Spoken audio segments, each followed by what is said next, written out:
This is Defenders TV Podcast, episode 106, where we're talking Summer of Spider-Man again and discussing Spider-Man 3.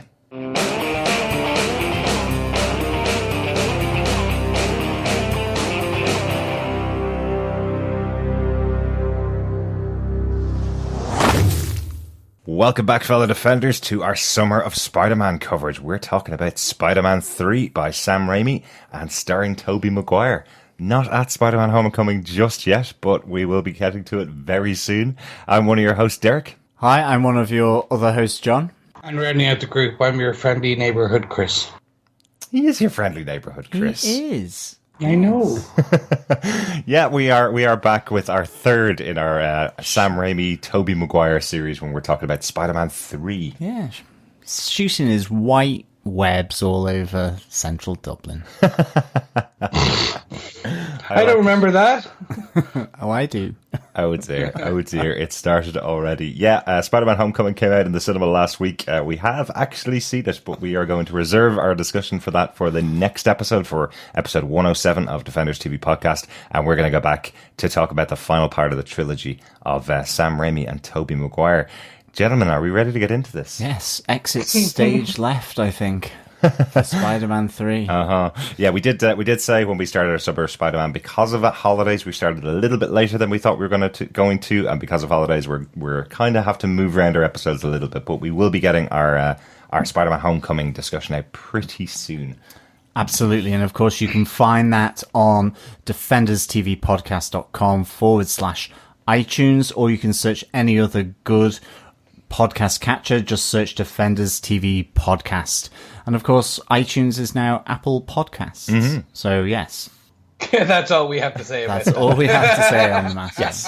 Download your Apple Podcasts app and search for us under Defenders TV Podcast, or Spider-Man, or any of the Defenders, Iron Fist. Almost forgot that there. Iron Fist, Jessica Jones, Luke Cage, or Daredevil, and you will find our podcast popping up in your feed. Just make sure you subscribe. We will be talking about, obviously, the Defenders coming up on August 18th, though. Absolutely. It's coming up pretty soon, guys. Really looking forward to that, too. No, and just think, then we'll also be getting Punisher early next year, if rumours are to be believed. Yeah, there's so much defending to be done. It's great. Looking forward to it. Right, gentlemen. Let's get into this. Yes, Derek. Fellow Defenders, if you may not have understood from the urgency that we are trying to get this one, it is A, because we want to talk about Homecoming so badly, and B, this is almost like that family visit that you have dreaded for months coming, and you have to get it done, and then you have to tell your friends about it. So yes, in the spirit of all things family, let's just get through this and get on to Homecoming. Absolutely. Yeah. Well, like, Spider-Man 3 is just, like, so unfair. Emo John has entered the room. Well, Spider-Man 3 was again directed by Sam Raimi, the man who brought us the last two Spider-Man films. No indication of quality there, unfortunately. It was written by Sam Raimi and Ivan Raimi, his brother, who wrote Drag Me to Hell and Army of Darkness with Sam Raimi. The screenplay for the movie was done by Alvin Sargent. Interestingly, he did the screenplay for Spider-Man 2, Spider-Man 3, and The Amazing Spider-Man with Andrew Garfield. So after this movie, he was kept on board to write the screenplay for Amazing Spider-Man. I thought that was quite an interesting fact. No, that is interesting. I mean, good Spider-Man 2. 3, well, we'll reserve judgment. And trying to think. I think I remember liking the first Andrew Garfield installment, but I actually really need to see it again, to be honest. And of course, it wasn't just directed by Sam Raimi. There were, however many, 20, 30 film executives involved in the direction and production of this movie. Maybe their kids, their pet goldfish. Those are the rumours. A few others. We will definitely be discussing that as we get homeless people off the streets. But obviously this movie again stars Tobey Maguire in the role of Peter Parker and Spider-Man. Also stars Kirsten Dunst, James Franco, Bryce Dallas Howard, Topher Grace, Thomas Hayden Church. There's lots of people in this movie. And lots of things happening. John, do you want to tell them what they gave us with your synopsis for the film? Sure. Peter Parker, played by Tobey Maguire, and MJ, Kirsten Dunst, seems to finally be on the right track in their complicated relationship, but trouble, of course, looms for the superhero and his lover. Harry is unable to forgive Peter after discovering that he is responsible for his father's death as Spider-Man, and takes on his father's mantle of the Green Goblin. An extraterrestrial Venom symbiote turns Peter's Spider-Man suit black and takes control of him, not only giving Peter enhanced power, but also releasing the inner, darker, emo side of his personality. Peter must overcome the suit's influence as two supervillains, Sandman and Venom, rise up to destroy him and all those he holds close.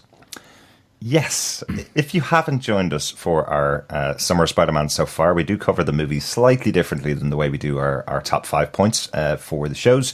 We've been talking about the kind of arc of Peter in the movie, the villains, the supporting characters, the actual relationship between the hero and villains, and then the final battle overall. That's kind of been the arc of how we're doing it. So first off, obviously, it's Peter's arc in this movie. Starts out really with the huge confidence that he starts to get from having the black suit and the Venom symbiote in the movie. Chris, do you want to take us off with a bit about Peter in this film, about Peter Parker's journey? Sure. Okay, so look, I'm going to get out to it. While there are a lot of detractors from this film, if you dig deep enough, there is the how would I put it, the gem among the rough, in that there are some nice overarching story arcs. The first being very much like Peter and the acceptance post Spider-Man 2 of New York City to Spider-Man, after feeling for what we can assume is a number of months, years perhaps, as Spider-Man, that he is the de facto vigilante and is hated, all obviously influenced and kind of propagandized by propagandized is a word I'm just making up as I actually said it. I like it. I just caught that and I went, ooh, my English teacher's going to hate me for that one.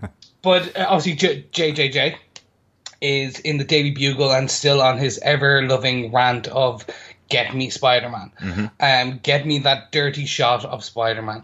And what we see here is Spider-Man go through, or Peter Parker go through an arc of, it's the rise before the fall. And then what we can assume is some form of resurgence in acceptance by New York City at the end battle. And that's really where it comes from. Like, we can get into the symbiote itself later, because there is a lot more to it in terms of the comic lore, what they changed about the comic lore. Obviously, it just being a suit that he can take off, which is still one of my biggest things about this film. If it lets him take it off, of course. Well, yes, but then, of course, he takes it off 4 or 5 times, and it's not like one of my favorite memories as a child was the animated Spider-Man 90s cartoon, where they actually did it right, where he was able to morph the suit into his old suit. He was able to morph it into standard civilian clothes. He was able to basically, it could take on any shape, and the first shape it took on was the black Spider-Man suit. Right. But he was wearing it at all times, though. He was wearing it at all times. Yeah. It was part of him. It did literally bond with him. And so one of the bits that we kind of, from the comics, right, is that in the comic books, the Fantastic Four, Reed Richard was the one who discovered that the costume itself was actually a symbiote. Right. They had to change obviously because the Fantastic Four is owned by Fox and not Sony. So we got Kurt Connors, which was his second incarnation in this Raimi verse, and was actually originally at one point going to be the villain of this film, which was then held off and put in for what we now know as the Garfield era. Always felt sorry for the actor who plays Dr. Kirk Connors, because it's kind of one of those ones where from the start he's got no arm, he's been in the life of Peter Parker for a little while, and you always feel sorry for him because it's like as if he was promised the role that don't worry, in the future you get to become the Lizard. You know, it's going to be there. Don't worry, we have a big plans for you. And then they just completely sideline him here. No, absolutely. As a kind of a background character, unfortunately. But yeah. One interesting bit, okay? And I just want to kind of get this in now. A lot of people felt that this film was left on a what's next.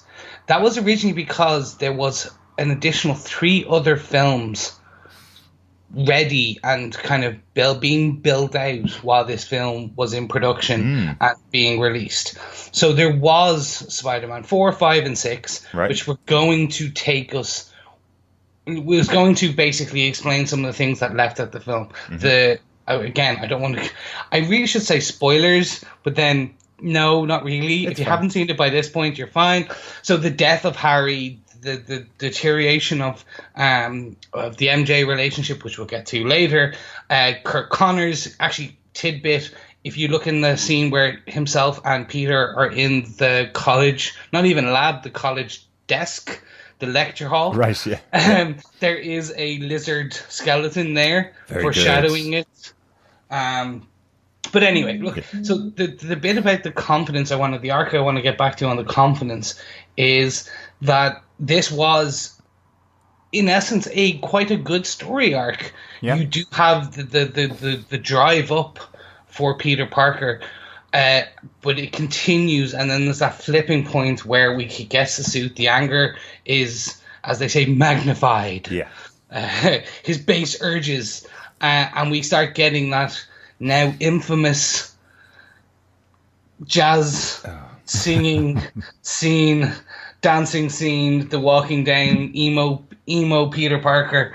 We get that, and then that leads to the inevitable fall of who Spider-Man is. Yeah. Actually, the worst part is they actually had even more scenes on that fall where which were cut as part of the deleted scenes, which there is still a petition right now to get the scenes released as the original film. Similar to what they did with Spider-Man 2.1 when they released on DVD. Where they have Peter Parker as Spider-Man in his black suit. Like, you remember there's the scene where the photographs and he sees Spider-Man has stuck a robber through the windshield of a car. Right, yeah. There was all those scenes in there. Right.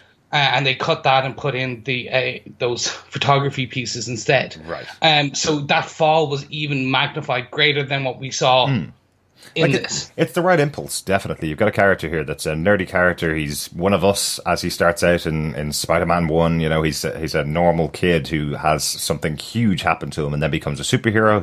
He's the most friendly neighborhood Spider-Man. I suppose he's the most grounded superhero that we've seen in films. Yeah, the most dancey. Well, that's the problem, I suppose. Yeah. It is the right impulse to do this when you've got someone that becomes hugely famous in the city for what they're doing. You kind of take that path that you would with, you know, a small town kid becoming a famous musician. You know, that's the arc you go on, that they become a bit of an ass, that they start to believe too much of the hype about themselves and start to push away their friends. But it's been done really well in tons of films. I don't know where they went wrong here with the arc for Peter. It's not that he's an ass, it's that he's acting completely out of character. It's just ridiculous. I mean, look, I'm going to say it. That's where this film for me just kind of starts to fall apart. I mean, I think I think this is a tale of two halves. I actually think at the base of it with Sandman, there is potential for a really good movie. And I like the confidence that Peter gets from Venom, even introducing the symbiote at this stage and I'd love to see, as Chris has said, these deleted scenes showing his fall even more so, rather than him dancing down the street doing the, mashed potato, jive bunny, whatever it is that he's doing. I mean, I would say Venom's more techno, actually, rather than jazz. Anyway, but even the other people walking down the street and going in and out of that clothes shop, the suit shop, even they're looking at him weird. So, whether that was just Sam Raimi putting that in because that's what he felt about the scene and he was doing it against his wishes or something. I don't know. But I mean, even the people in the scene are reacting to him as though, what the hell are you doing? In much the same way as myself as an audience member was thinking exactly the same thing. And I'm like, of all the music genres to pick, just my opinion, jazz. Why jazz? I don't know, but it's just completely out of sync. However, I love the symbiote being introduced. I love Eddie Brock being introduced. Well, let's go on to our second point, which is the villains. The Thomas Hayden Church thing with Sandman. Yeah, moving to point 2, I suppose. Like, I actually really like this tragic storyline that we have, because, I mean, the Green Goblin, Harry and his father, they're rich. Doc Ock is massively intelligent. This is down and out thief. He's killed someone. Obviously, we find out that it is Peter Parker's uncle, isn't it? Yeah. Uncle Ben. Apparently. Apparently. And, he's got his daughter that he's trying to protect and all this, and that's one of his rationales. So, really good. I think with Eddie Brock, just introducing that within the context of the Bugle is really good. That kind of counterpoint to Peter Parker. I think the thing is, we didn't necessarily need to see Venom in this movie. It could have closed with Eddie Brock being pulled down in terms of at the Bugle, and Venom, after being unhinged from Peter Parker through Save the Church Bells, they could have done the same thing, that at the end, almost a post-credit scene, that it attaches to Eddie Brock. And there you go.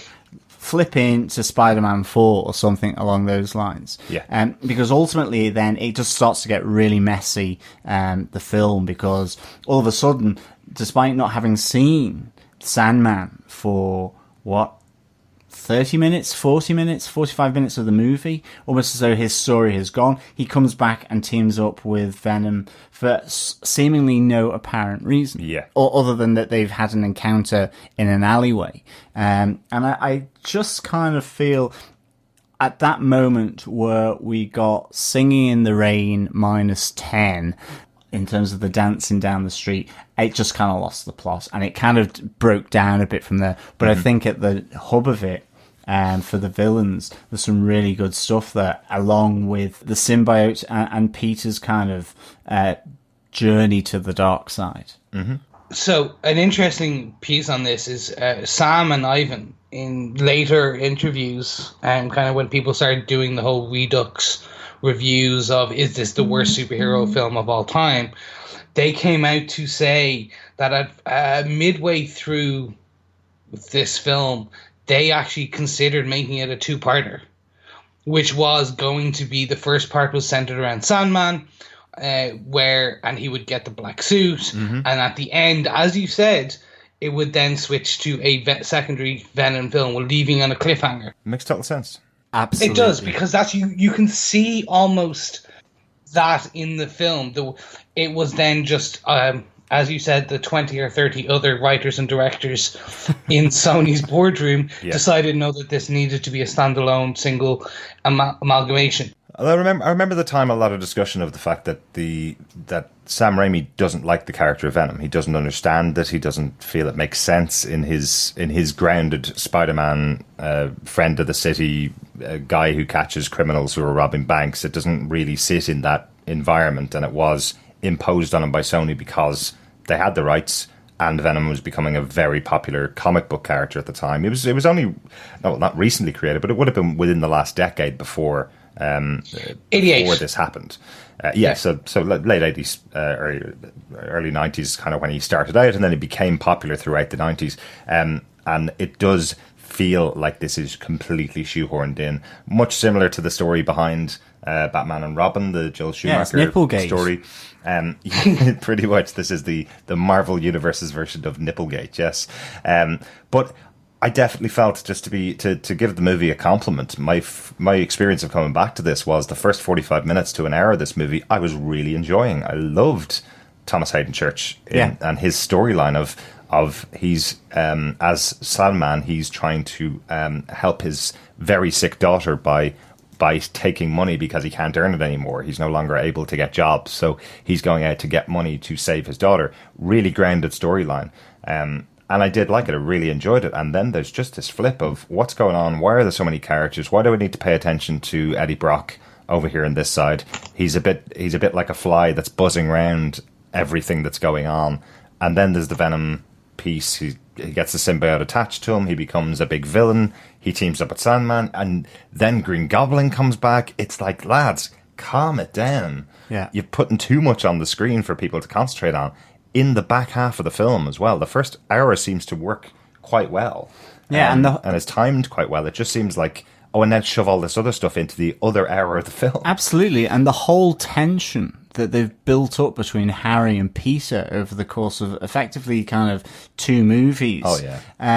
Is suddenly just kind of dissipated by MJ turning up, really saying, you guys work it out. He kind of says, no, I'm not going to do that. And then he gets hit on the back of the head. Yeah. And it's like, you've really invested some script writing meat here into developing this relationship. And all of a sudden, okay, it makes sense for them coming together in this, but not for all the other previous work that they had done to get that tension and disconnect between 2 former friends. It just wasn't a satisfactory kind of ending to what they had been building to. Yes. It just felt convenient, really.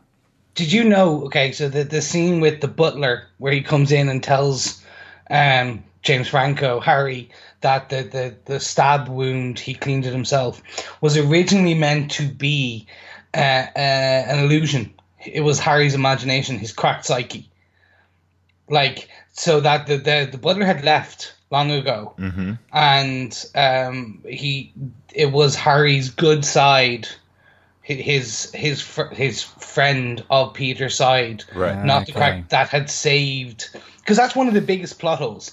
It's literally just unexplained. Yep, the butler walks in and he saves the day and brings it to the good side.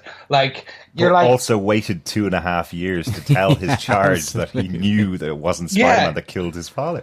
Yeah, that's pretty harsh. Yeah. So this was apparently one of the it was a deleted, or it was either a deleted scene, or it was left on the editing floor, or it was just never explained in the way that Sam and Ivan wanted. Right. That this was what the butler was not like. He was a figment of Harry's imagination, his cracked psyche. It was similar to William Dafoe standing in the mirror talking to Harry, James DeFranco. Right. Just kind of that it was all about his cracked psyche. Yeah. That makes sense then. That does then show that there was this tear in his psyche, that he was completely mad, that this explains why he goes, okay, he knows, he starts to understand that he has been being psychologically deranged in this hatred for Peter Parker and Spider-Man. Yeah. And that it does explain that he cleaned the wounds and all that himself. Right. But again, alas, that is not what we saw. Yeah, I mean, as always, it's the butler's fault in the library withholding information. I mean, it's an absolute Agatha Christie plotline here. It really is. What were they thinking? Yeah, I mean, the torn psyche thing would have just, again, it would have melded so much better with what they'd done in Spider-Man 1 with William Dafoe as the Green Goblin, and of course then with Harry seeing bizarrely his father and all that in the mirror. Yeah, absolutely. And so just to kind of close out the villains on this point, they treated them with respect, aside from Goblin Jr. Right. Who actually, I'm assuming it was trying to be an amalgamation of the Hobgoblin and Green Goblin, but was really just a Mattel toy line sales bit of having a cool guy on a flying skateboard. Yeah. But Eddie Brock... G.I. Joe. Exactly. But the Eddie Brock Venom, Spider-Man removing the symbiote in the bell tower, it dripping onto Eddie Brock, and he transforming him into Venom. That is ripped straight out of Amazing Spider-Man 300 from the original origin issue in 1988 in May. That is quintessential. I was so happy seeing that on screen. And it's the same with Sandman, with Thomas Hayden Church, like the explosion tearing him to bits and like I remember watching the graphics there when for the first time seeing Sandman form himself out of the sand, like that was spectacular to watch. Cool. Yeah, and especially now. Remember, this is about what 2007. Yeah. Like actually at the beginning of 2006. This technology for building someone for CGI from sand was not even built yet. There are stories that they had to put 100 men on this, building the CGI as the film was being filmed. Very cool. Yeah.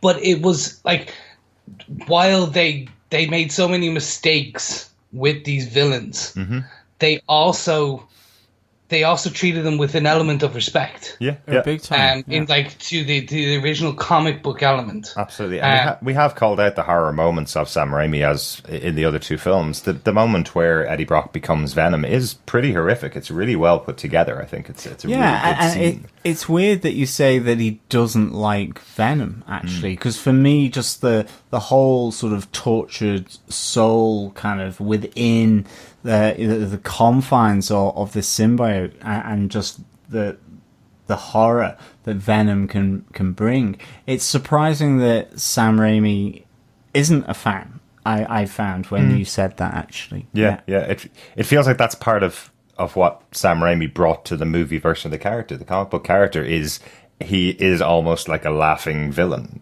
in the background, just wants to kill everything in sight. There doesn't seem to be much character behind the Venom comic books, at least at this time. This idea of him being on Eddie Brock, who is just another wimp, effectively, in the city and is being overrun by the Venom character, that seems to really have come from the films, almost, to me anyway. I don't remember a huge amount of the Venom character being explored, really, by this stage. In early, well, see, there was whole other lore. So the rumor that Sam Raimi disliked Venom, I should put to bed. That was originally done because they wanted this big reveal at San Diego Comic-Con, I think, when they first did the first teasers. So he basically said, no, he didn't like Venom. He didn't like Venom, and all the press stories, Venom would not be in this. And it was a build-up to the reveal. What Raimi has since said, he did not like the idea of Venom at the beginning in terms of putting him in a cinematic universe or a cinematic screen. And then as he read about the characters, the influence, the driving forces, he did actually come and see the strength behind Venom. I'd say he hates him now. He killed his career. Oh, now, yeah, exactly. Now he does.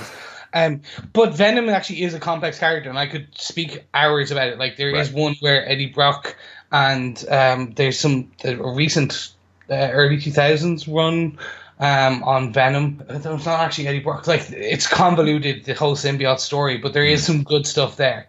But overall, look, I think I could speak for hours on these villains. So I think it's best we move on to the supporting characters. Yeah, let's get on to supporting characters. One that's always made the list of the supporting characters has been Harry Osborn, obviously, in the last couple of films. We've talked a lot about him already, but one thing we didn't really talk about is him getting knocked out and losing his memory and becoming best friends of Peter and MJ again.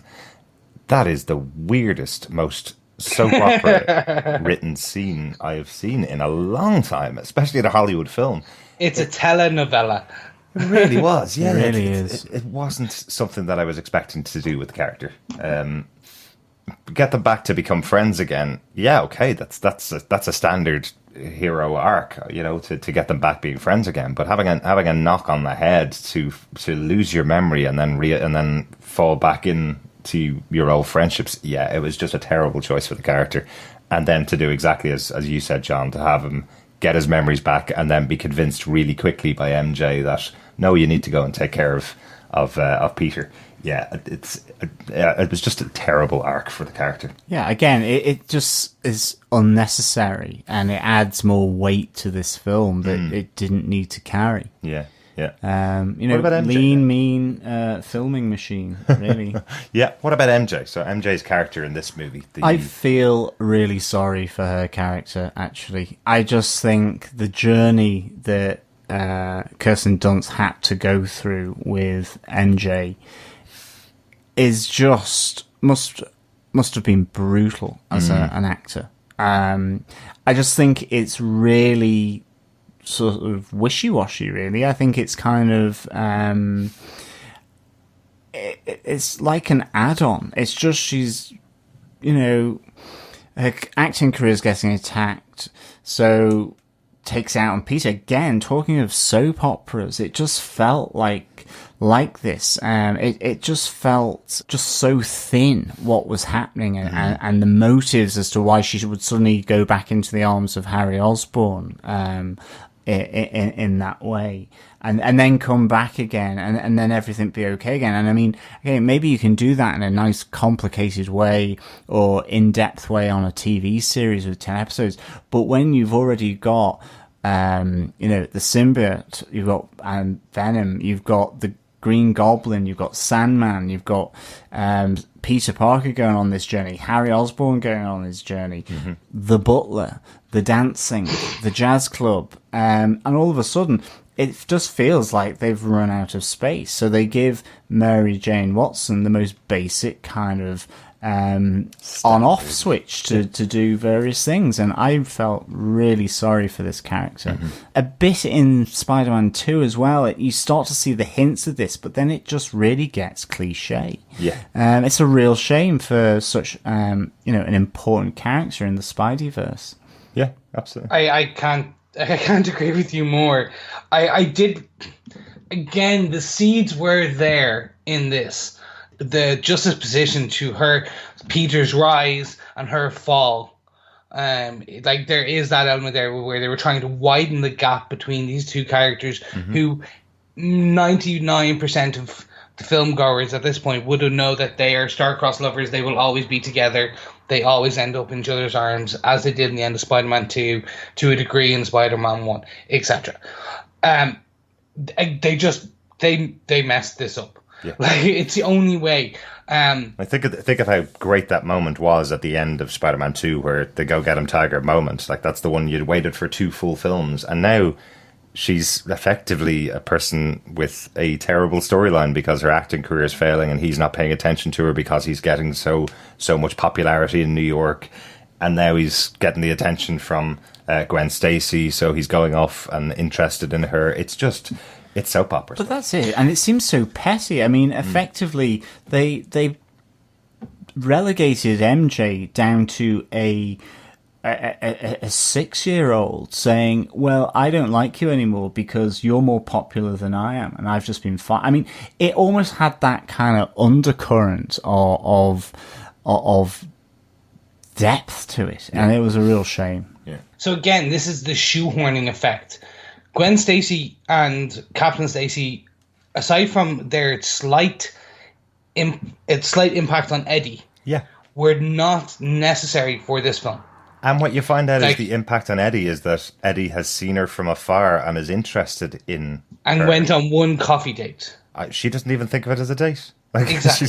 She has had such an impact on his life that she doesn't even know she has, I suppose. She doesn't even know who he is, almost. She kind of knows, but yeah, it feels like, again, stuffy and extra characters. You could have done that exact same storyline with him stalking Mary Jane. Exactly. Like, this is what does that got not make me. more sense? Why wasn't it Mary Jane, who is a model in the comics, doing the modeling scene at the top? Like, the element of having Gwen Stacy in the lab with him, or in his class, made no sense because it doesn't matter. Yeah. Like, there's nothing there. Like, having MJ being the model, being successful, but having more, the two are the success of Spider-Man and the success of Mary Jane. Basically, they come to terms with it at the end of Spider-Man 2.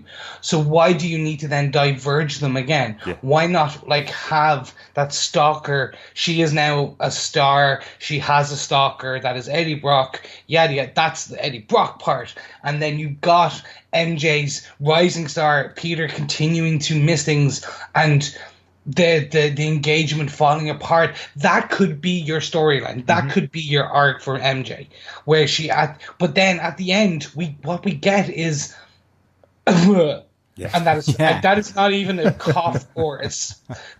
It's basically the little engine that could. Right. You get this build up, And then we see her walking away from the grave, where we're back to at the beginning, not even with the, oh my God, touching the lips moment at the end of Spider-Man 1.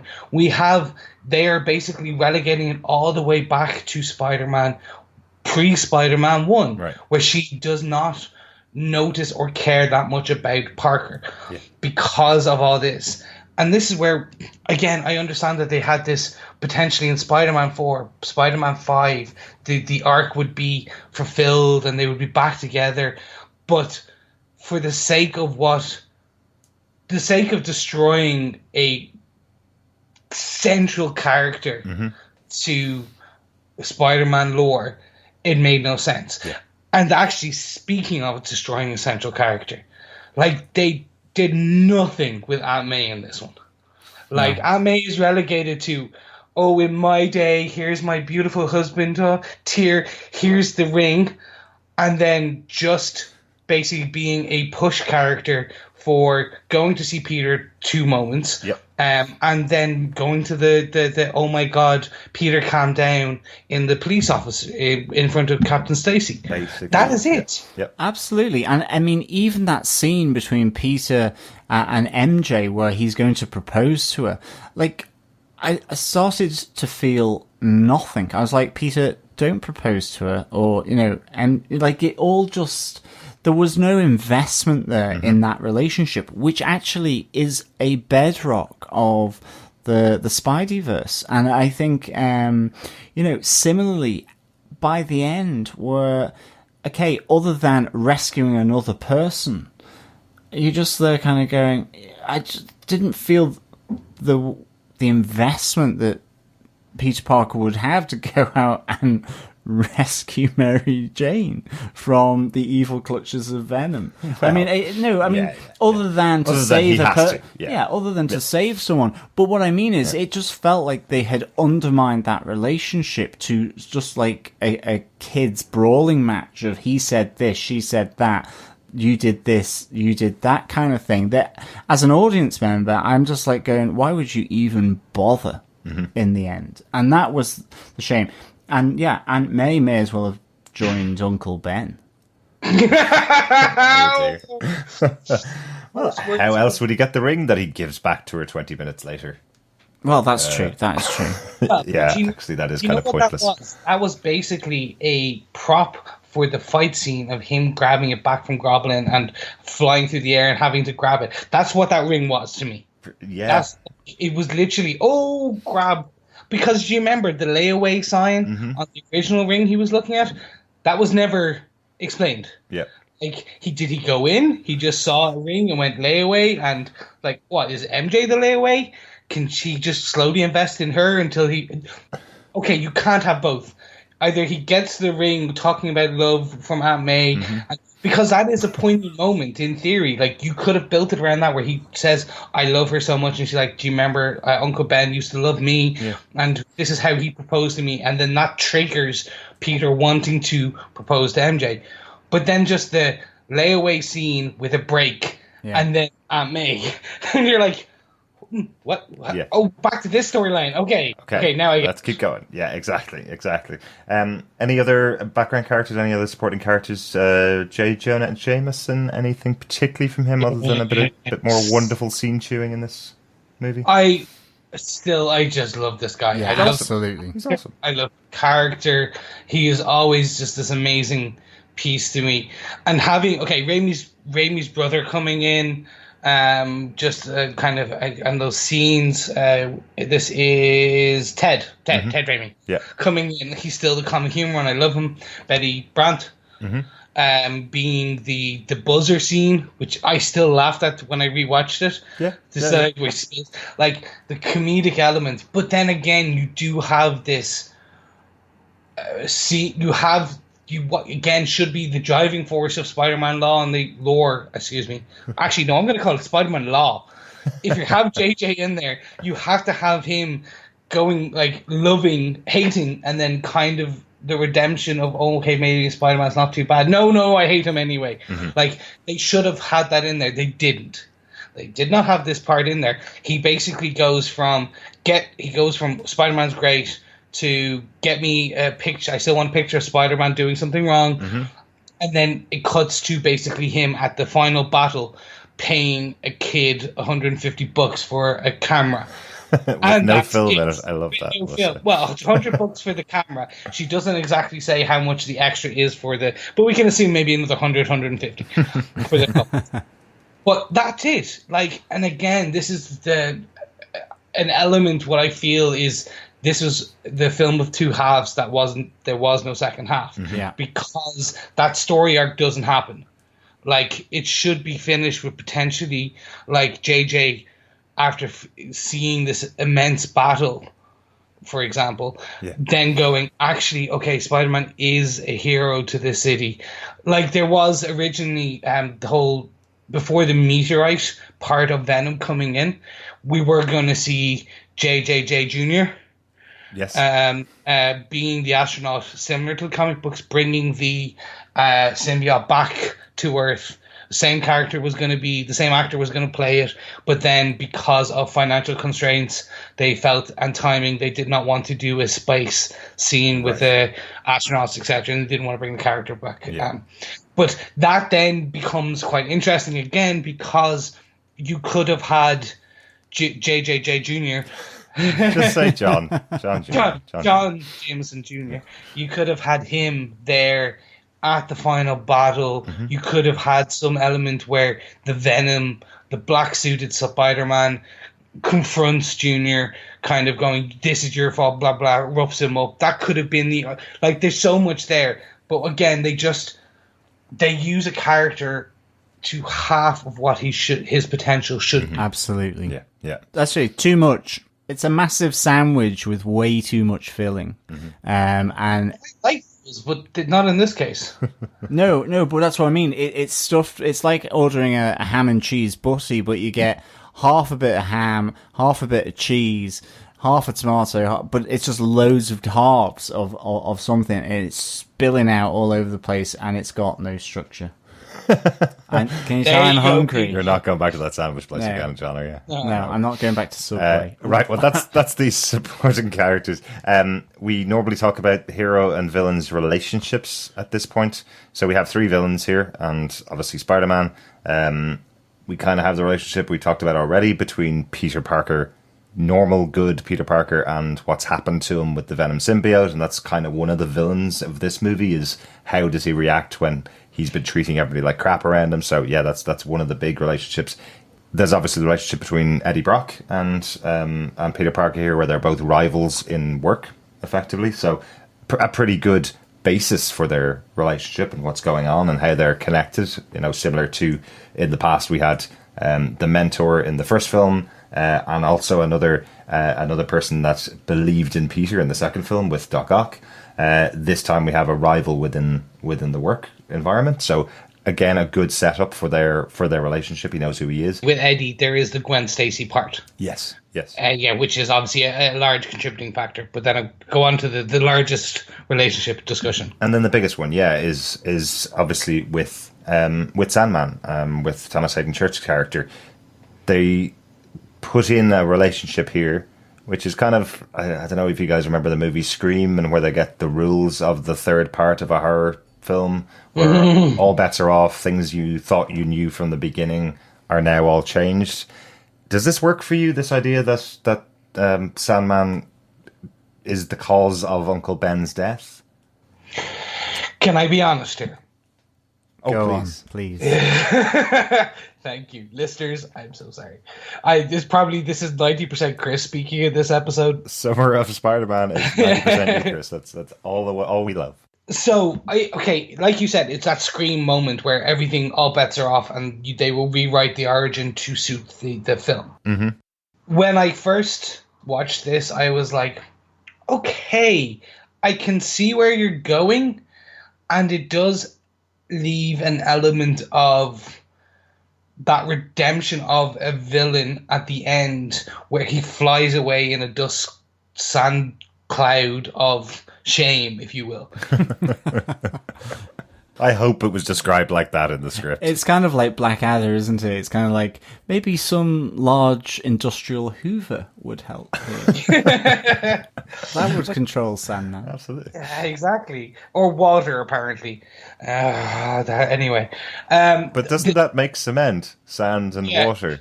No. Or flame makes glass. Hello? It doesn't, by the way. Sorry, anybody that doesn't know their science, that does not make cement. But anyway, sorry, Chris. No, the fire and glass part?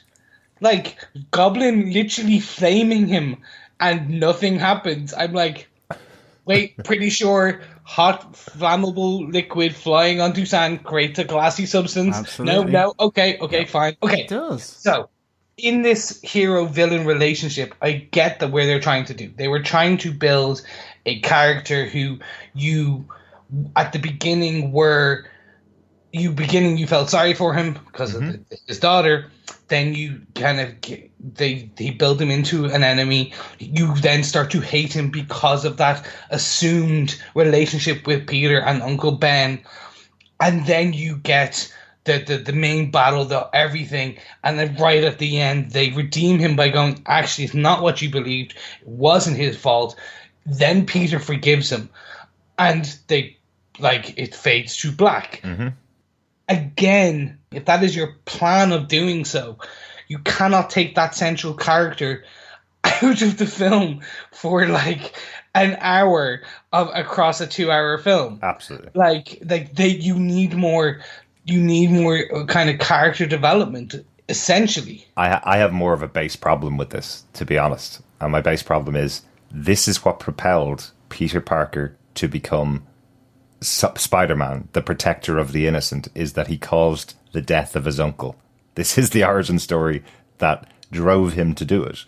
Effectively, by putting this character as the cause of Uncle Ben's death and not Peter Parker, he has absolute right to go, okay, well then maybe I'll just go and make money and wrestle now in the ring and just make money with these superpowers that I have.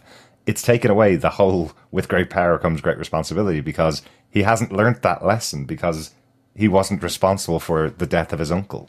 So they've overwritten this whole piece completely. That was so important to the character in the first film, just to shoehorn in a connection between Sandman and Peter. Completely. I would say it's a complete misstep in terms of what they're trying to do. And again, it's really indicative that this film just seems to be scenes that are pasted together rather than any real rationale for them actually being connected in some ways. And this is not one of them. You know, in terms of that connection to Sandman, just that whole plea that he makes about his kid and so on. Now, within the context of him killing Uncle Ben, you didn't need Uncle Ben to be there. You could have had that tale of woe and all that, this idea that, you know, he was trying to help his kid and he's just gone down the wrong path. Yeah. And that kind of connection, you know, Spider-Man would understand that. He'd probably, you know, still sling him up and still cart him down to the NYPD.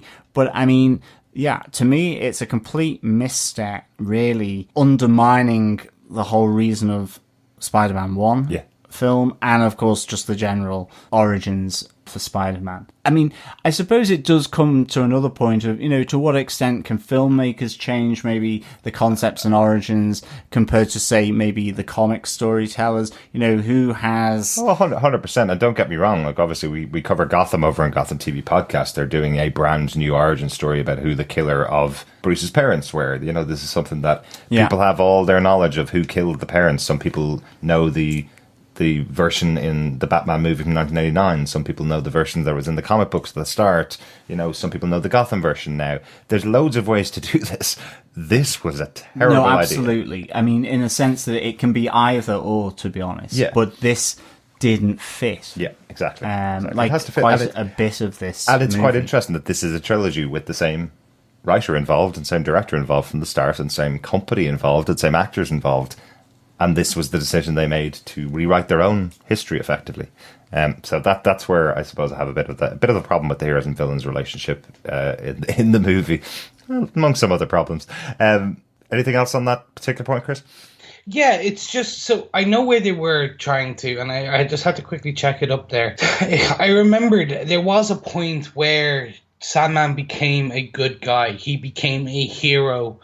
He fought with Silver Sable. He was even pardoned by the president in the comic books.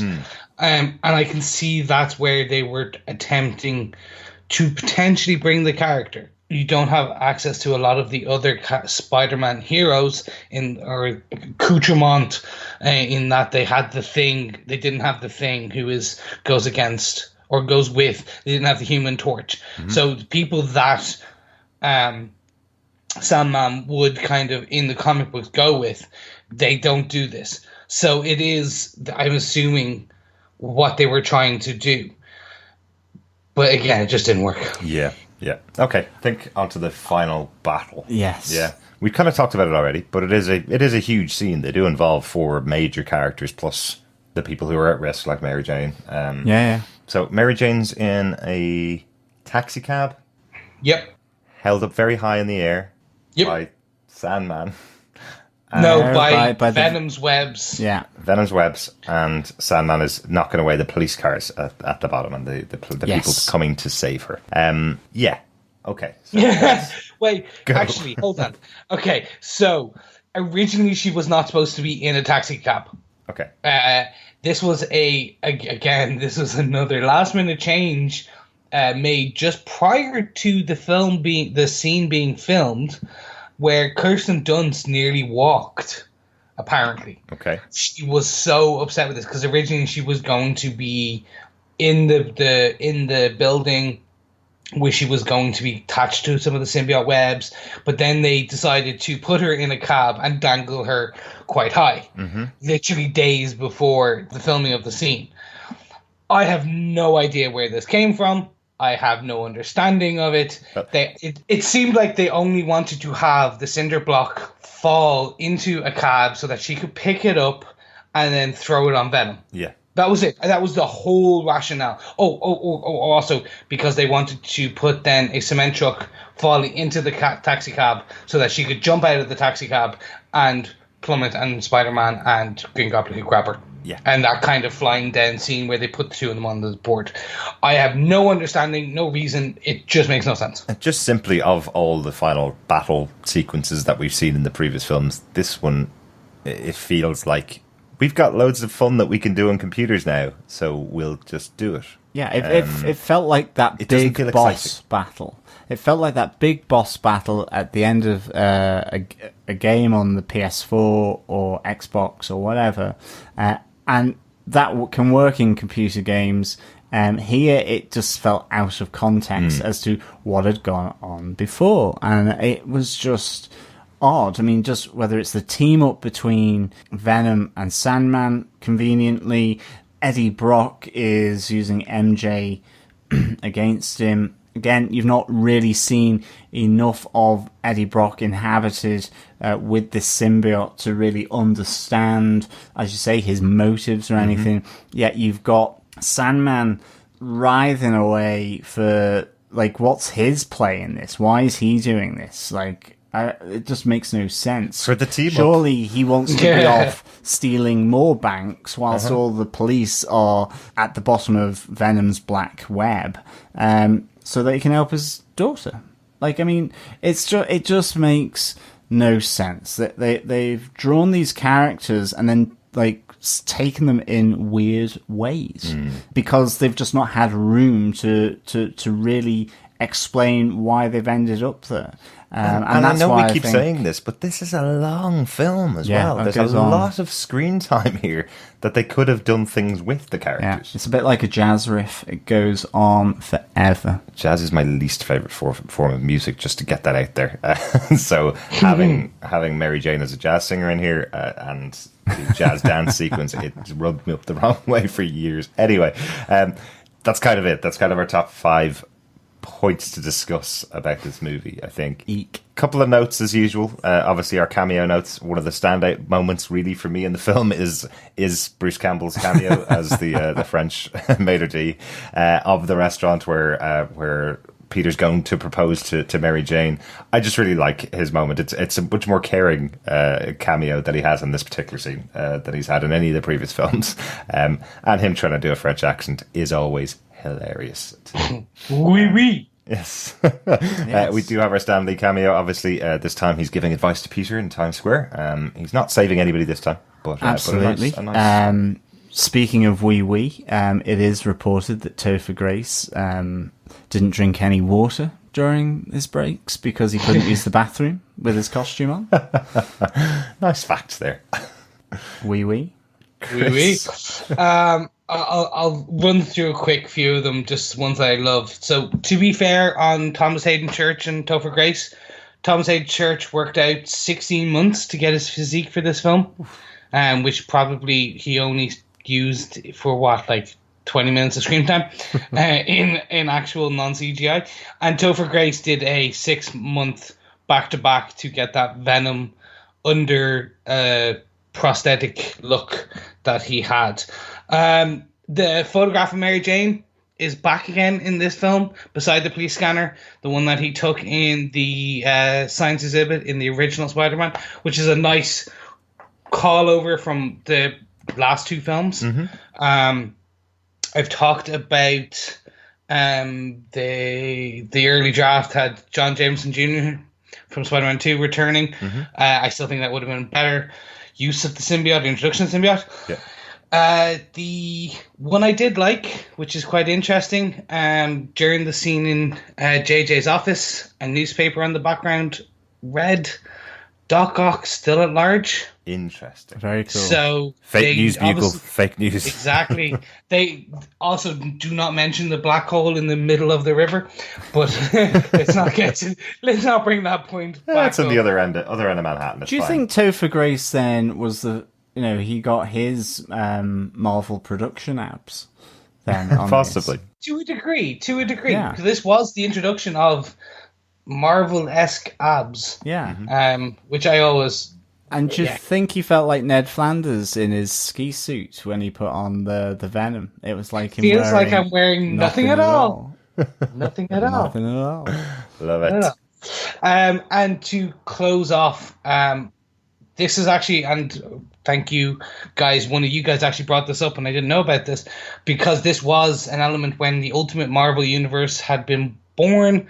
So they did actually combine the characters of Eddie Brock from The Amazing Spider-Man, the obsessive journalist, the one we know from 1988, and the Ultimate Eddie Brock, who's this skinny young man with a crush on Gwen Stacy. They brought them together. And this was only done to present Eddie as the anti-Peter Parker, the shadowy version, where the jealousy that Peter's kind of, and the yin to Peter Parker's yang, right, if you will call it that. Did we miss anything, listeners? Let us know in the comments of our Facebook group, of course. Yeah, definitely, yes. Go over to facebook.com/groups/Defenders TV podcast and come say hi. Yeah, always good to have you join us there. Don't think we missed anything much on the notes. We were pretty negative on this one, but I think it's time to get onto our defense. John, do you defend Spider-Man 3? Do I have to go first? Yeah, I mean, what a tangled web it wove, really. I give this 2.5 dodgy emo jives out of 5. Unfortunately, I don't defend this. And I say that with a lot of pain, actually, because I think at its heart, there is something I really can latch onto. It's just too much is added, whether it's storylines, mini arcs going on left, right, and centre, the dropping of characters like Sandman almost halfway through, popping up again, the undermining of Peter's rationale for becoming Spider-Man, the treatment of MJ. I've not even mentioned Gwen Stacy, and it's mainly because I'm just like, why? Because there's almost, why is she even in this? All of these things, I think, unfortunately hide a nub that could have been a really good movie and could have focused on, Harry and Sandman, introduce the symbiote, but leave that for another film. Introduce Eddie Brock, but and play with that. But instead, it really does get caught in its own web, I think, on this one. So, sadly, no, I don't defend Spider-Man 3. Right. Okay, Derek, I'm going to leave my own personal views to the end. So I'm going to ask you, do you defend this film, Spider-Man 3? Oof, yeah. I have not watched Spider-Man 3 since I saw it in the cinema. I bought the box set of the Spider-Man movies, and I am well known for watching movies back to back, especially in series. I will watch the first to the third of pretty much every single trilogy, no matter what it is, whether it be the Star Wars prequels or any other trilogy, from horror movies to comedy movies. This is one I've avoided going back to because I had such bad memories of it, and sadly they weren't. The memories were better than the experience of watching this movie again. As I said, I started out going, "Oh, maybe my memories were wrong. Maybe I'm going to enjoy this more when I'm older now. Maybe I have a different opinion about this. Maybe I was wrong." That all got turned on its head after 45 minutes of this film, and the film became a mess. It felt as if everybody who's been signed up to the movies, from Tobey Maguire to James Franco and Kirsten Dunst and Sam Raimi, those four central people that have been involved since the beginning of the movie, since the beginning of the series, it felt as if they were all going, "We're done now, we're out, and we're going to shut down this franchise and walk away from it." There's no other explanation to me as to why each of them would put in such poor performances and do such a bad job on the screenplay. With Tobey Maguire doing his dance sequence, with Kirsten Dunst acting like a 6-year-old, with James Franco doing the knock on the head acting, with the mess that is the number of villains that are in this film from under Sam Raimi's watch, it just feels like everybody was committed to delivering as bad a movie as they could get away with and still make some money out of, so they could all get out of their contracts and walk away happy.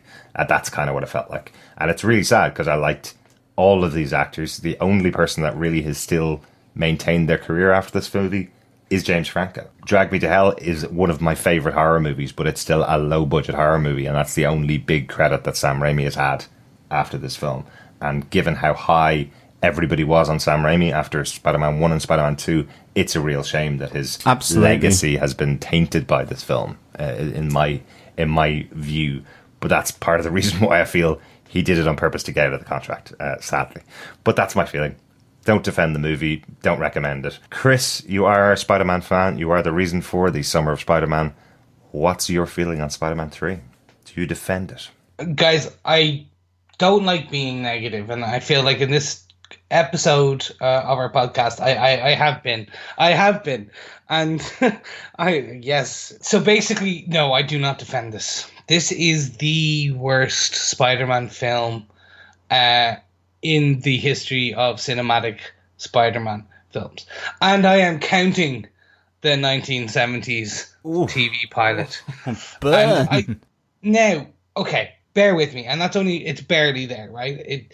Spider-Man 3 is covered the China syndrome, the Chinese version of Spider-Man yet, but anyway, sorry. Yeah, that's true. Oh, Spider-Man and his mech and his flying car. Okay, yeah, that's okay. I may have to retract part of my statement. There's a bottom tier, okay? Mm. This is a pyramid. We have Spider-Man 3, Amazing Spider-Man 2, Spider-Man 70s, and 70s Japan or 80s Japan Spider-Man at the bottom. We then have Spider-Man 1 with Tobey Maguire and Amazing Spider-Man 1. And then we have on the pinnacle at this pyramid right now of me recording this podcast before we talk about other things, you obviously have the Spider-Man 2 that is there. Right. But taking it back, Spider-Man 3 is just messy. Mm-hmm. That's the best way you can kind of portray what this is. It had too many ideas, too many characters competing for space. And the unfortunate thing, when you try and turn a film into a competition, there is no winner. Like, that's the truth of it. Mm-hmm. No one's actions from a character development point of view made sense. The villains, heroes, police chiefs, weird old man who probably was Osborn's butler, but no one actually has said so. They never called him a butler. He never said yes, master, or anything that would illuminate to being a butler. No. But saying that, the potential was there for two really good, if not great, films. If you had have built this out, you could have potentially made two great Spider-Man 3, Spider-Man 4 films. There's just a lack of depth to a degree. Like, the character development, the plot points were not thought out. If anything, the Harry Osborn arc, which has been building for 3 films, could have been made satisfyingly ended. You could have felt a tearjerk when they lost Harry at the end. Yeah. If anything, you get okay. And that's basically like what I felt. Yeah. Another grave scene. Okay. Oh yeah, exactly. You don't get the MJ, Harry, Peter love triangle, friendship triangle arc. The two conflicting elements of Spider-Man and Green Goblin being there, fighting and tearing this triangle apart, and circle of friends. It's just it's a loss to the film, and I mean that in the best way. But I still think there was some nuggets of. There is, for all the dancing, jazz scenes, walking down emo Peter Parkers, there is that one beautiful scene where, for example, you get the redemption of Peter's arc. And with Sandman, for example, just that you feel Tobey Maguire was a good Peter Parker to a degree. Absolutely. He was still one of the great. You still felt that there, even though he couldn't keep his mask on for majority of films. Remember, actors at that time were definitely paid for their faces. So yes, and I don't understand why he got paid for his face. But anyway, to wrap it all up, Spider-Man 3 is a testament to the fact that even if you got some of the most talented actors of your time, some of the most talented writers and directors, the most talented just cinematography, CGI makers, working on a project, working on a film, that even with all that talent, sometimes the system just breaks and makes the movie its own worst enemy. And that's really it. Yeah. Oof. Bit of a downer there, gentlemen.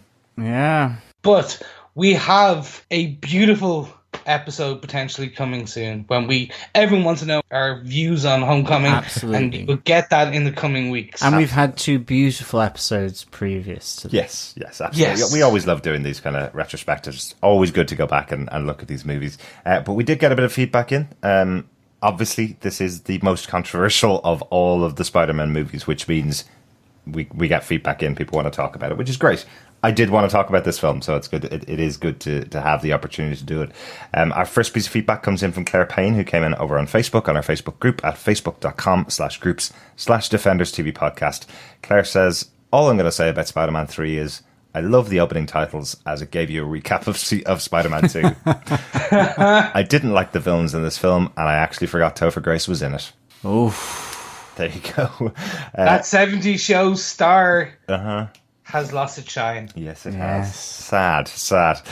Ronaldo sent us an email over at feedback@defenderstvpodcast.com with his thoughts. He says, a big hello to Derek, John and Chris. Just dropping a line to say how excited I am for Homecoming. So watching the Raimi Spider-Man films has been a great primer for the new film coming out this week. In contrast to the evergreen Spider-Man 2, there are unfortunately plenty of faults with the third film. However, instead of just focusing on the negatives, I'd like to mix it up with some positive aspects. So here are my top points.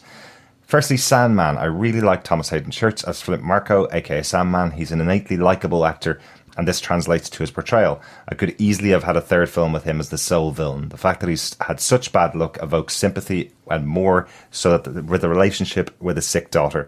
The birth scene of Sandman was a great scene as it encapsulates the love Marko has for his daughter and the motivations he has for surviving for her. Also, how cool was to see Sandman in action on the big screen. You know, we did say it. Absolutely. Sandman, totally great. Yeah. Particularly those scenes, those early ones in the film.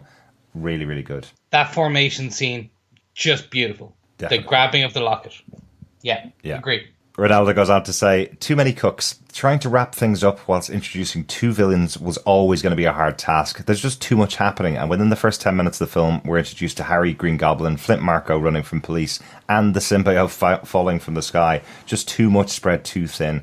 Would have loved no Venom or Black Suit at all. The Harry plot and Sandman would have been sufficient, but the studio obviously had other ideas. Next point, Mary Jane. I really enjoyed Kirsten Dunst's performance as well, with Parker so self-absorbed and ignorant to how MJ is feeling. Dunst really does invest a lot of emotion in the role, and as weird as it sounds, it's great to watch. Okay.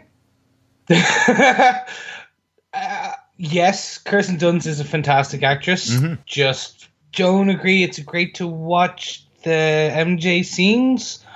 Just because it does, as we've kind of previously talked about in this podcast, there is an element of telenovela. Ronaldo goes on to say he likes Spider-Man's ego in the movie. It's a great tool in the writing to drive the wedge between Peter and MJ and at the same time make you feel less empathetic for him. It's established from the very start of the film, and I remember when first watching the movie going, geez, Parker's a dick. I wasn't as connected to Parker than I was in previous films, and this was furthered when Parker donned the black suit. Spider-Man and Uncle Ben. This doesn't happen in the comics, and to me, it kind of wraps things up in a bow and is a bit too convenient. After MJ opens up to Peter to tell him how thoughtless he's been, i.e. kissing Gwen and thinking only of Spider-Man, Peter has a brief realisation of how self-centred he's been. Then in the next scene, he returns to his self-absorbed ways after hearing the news of his uncle's death. Think he would have learnt. Yeah, I agree that the whole idea of Sandman and Uncle Ben being involved is just way too much. With no power comes no responsibility. There you go. That is what we're going to say for the tagline of this film. Amanaldo has some basic notes about the film. He says the symbiote thought it looked really cool and exactly how I imagined it would be. The Harry versus Spidey fight. How long are the alleyways in New York? It does seem to go on for miles, doesn't it? J. Jonah Jameson, probably obvious, but J.K. Simmons owns J. Jonah Jameson. Always funny and engaging whenever he's on screen. Love the banter he has with Miss Brandt, especially with the pills. Love that too. Yeah, really good. Ray says the Spider-Man team up. If anything, one great thing to see is Spider-Man team up with Harry to defeat the film. It's the bread and butter stuff for any fan of Spidey who's read the comics. Spidey team up on screen was cool, and it's one of the things I'm looking forward to in Homecoming. Interesting. Peter Parker's emo dance. While I appreciate Raimi's corny humour and there are plenty of funny moments in the film, it's better in small doses. The musical number was just way too long and way too cringeworthy. I think we've talked enough about that, haven't we? We don't know whether we're laughing with them or at them. I was slitting my wrists, I think. Moving swiftly on. Pretty poor. And finally, Ray says, there are plenty of points to unpack in this one. Needless to say, it's not as strong as the first two films. If it was to do without the symbiote and somehow only focus on Sandman and Harry, I think it would have made a big difference to the film and the reaction it ultimately received. In any case, we have Spider-Man Homecoming to look forward to, and with Shocker, Vulture and Iron Man thrown in the mix, I hope it doesn't fall for the same traps as Spider-Man 3. Finally, he says, I appreciate the purpose of Peter Parker being established as a little self-absorbed in order to set up what's to come with the symbiote and for Peter Parker to ultimately be redeemed. I still maintain, however, that by making the protagonist unlikable, there is a risk that the viewer becomes not as invested in the movie as a whole, and I think that's mainly the reason why the film struggles. Thanks so much for those thoughts, Ronaldo. Really well thought out, and as always, if you want to come and join the podcast and send us in a voicemail version of this, we could just play it. Just go through our website over at defenderstvpodcast.com, send voicemail version. You've always got some great points for us. Love hearing from you. Absolutely. And I absolutely agree. The concept of having your main character so unlikable for the movie and adding in so many extra things going on in the movie really doesn't give you a focal point as an audience member. So yeah, probably does take away a lot of the enjoyment. Big time. Yeah, Ronaldo, I agree with majority of what you say here. Unfortunately, just the MJ bit, no, didn't work. And the Spidey team-ups, while I agree with you that Spidey team-ups in the comics are great, oh yeah, the one here is not to my liking. On that bombshell. On these notes, thank you so much, as always, fellow Defenders, for joining us for this episode. We will be covering more of Spider-Man as we go through the months in between now and the Defenders on the 18th of August. The biggest one, obviously, is Spider-Man Homecoming has been released. It is out in cinemas right now. I'm not going to spoil anything, but go see it. Absolutely. Because we will spoil everything on our next podcast. Michael Keaton. Well, go see it, because then you're going to be able to listen to our podcast. If you don't go and see it, you will not be able to listen to our podcast review, which will be coming out hopefully later on in the week. We'll be recording it in a couple of days' time, so it'll be very close to this podcast. We're not going to have a gap of an entire week waiting for the next to come out. Make sure you subscribe to the podcast so you get that over on defenderstvpodcast.com/iTunes. Absolutely. Jamie Bell was excellent as Spider-Man. Sorry, Tom Holland. Yeah. Tom Holland. That's it. You could also find us on any other good podcast catcher by looking for Defenders TV Podcast in any of the search engines. Yeah, or pop on over to Apple Podcasts and search Defenders TV Podcast. Please subscribe to listen, and if you are in such a generous mood, of course, you can always leave a review to tell us how we're doing. And of course, yes, come over to the Facebook group and join us, comment, discuss, share over at facebook.com/groups/Defenders TV Podcast. So there you go, webheads. We are finished with the Raimi-verse. We were moving on to the MCU, and bring it on. It's a homecoming of a homecoming. Mm-hmm. There we go, gentlemen. With a home run thrown in. Or is it? Dun, dun, dun. Thanks so much for joining us. We will talk to you again next time. Absolutely. I'm off to listen to hours and hours of jazz. Thank you, as always, for listening. And we'll speak with you again soon. See you soon, guys. Bye. Bye. Bye. Bye.